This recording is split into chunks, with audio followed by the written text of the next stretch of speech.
संजय धृतराष्ट्र को बता रहे हैं कि हे धृतराष्ट्र, इस प्रकार भगवान अर्जुन को उपदेश दे रहे।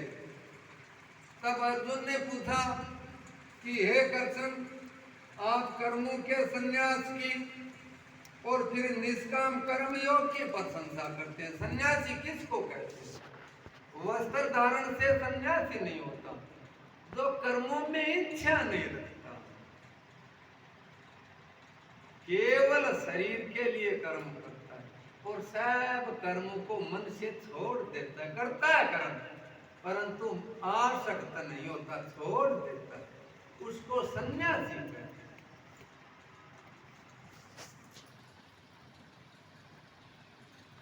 इसलिए इन दोनों में एक दो निश्चय किया हुआ कल्याणकारक होवे। अर्जुन पूछ रहे भगवान से भी इन दोनों में कौन सा ठीक है? एक तो सन्यास है, दूसरा कर्म है, उसको मेरे लिए कहिए। इस प्रकार अर्जुन के पूछने पर श्री कृष्ण महाराज बोले, है अर्जुन, कर्मों का संन्यास किसको कहते हैं? मन इंद्रिय और शरीर द्वारा होने वाले संपूर्ण कर्मों में मैं करता हूं, इस बात को हमेशा के लिए छोड़ देना।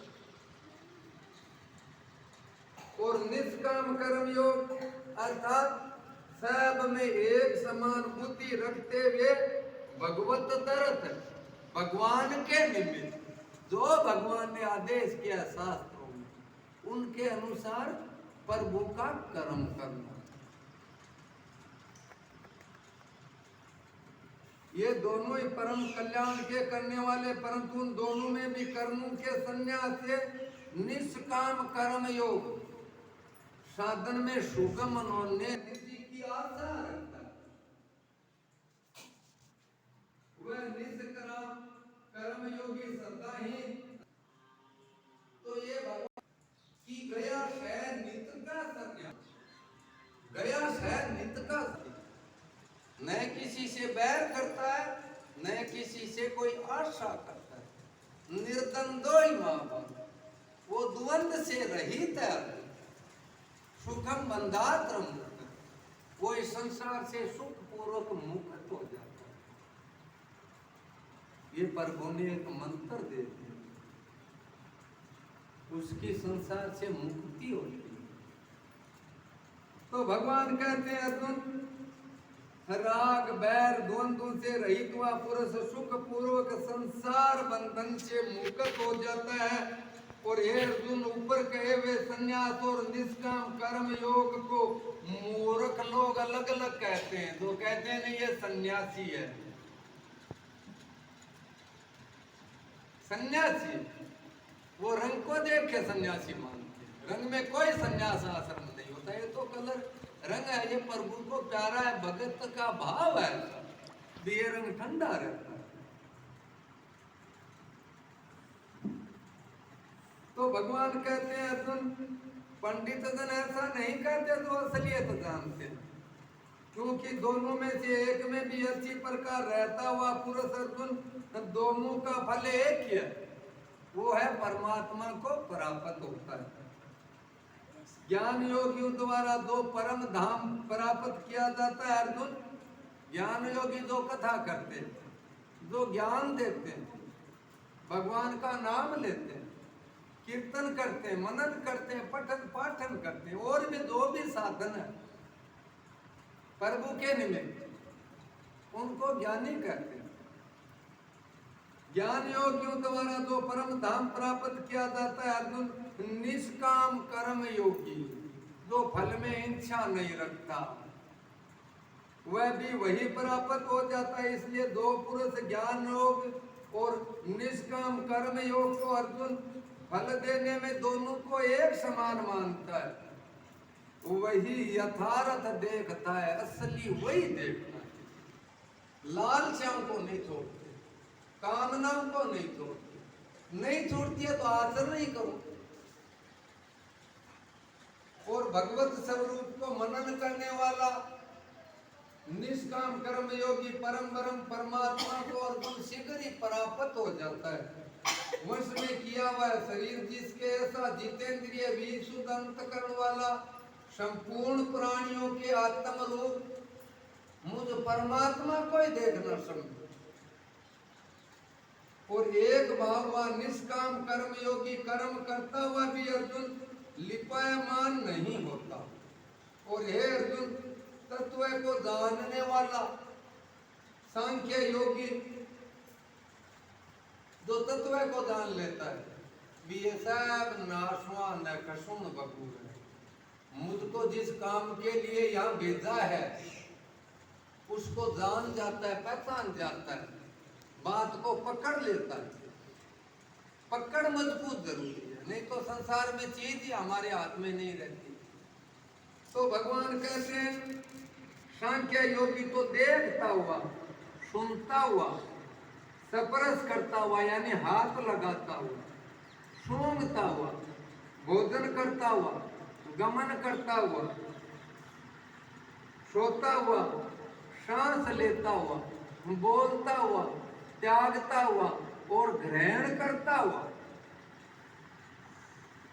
तथा आंखों तक को अर्जुन खोलता और मीचता हुआ। देखो भगवान आंखों तक का कह रहे हैं, इससे और क्या होगी।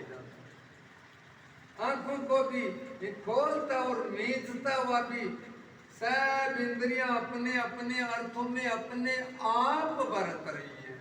मैं तो कुछ करता ही नहीं हूं, मेरे में कुछ सामर्थ्य नहीं है। निर्बलता लानी चाहिए। निर्बलता का मतलब है कि मेरे में तो कोई बल नहीं है, भाई मैं तो बिल्कुल ही निर्बल हूं। तो प्रभु जान जाते हैं कि इसने तेरी शरण ले ली। ये जो हमारे में घमंड है, बल का अहंकार है, बुद्धि का अहंकार है, ये हमारी बाधा है। तो भगवान कहते हैं अर्जुन इस प्रकार समझता हुआ निसंदेह ऐसा समझे कि मैं तो कुछ भी नहीं करता।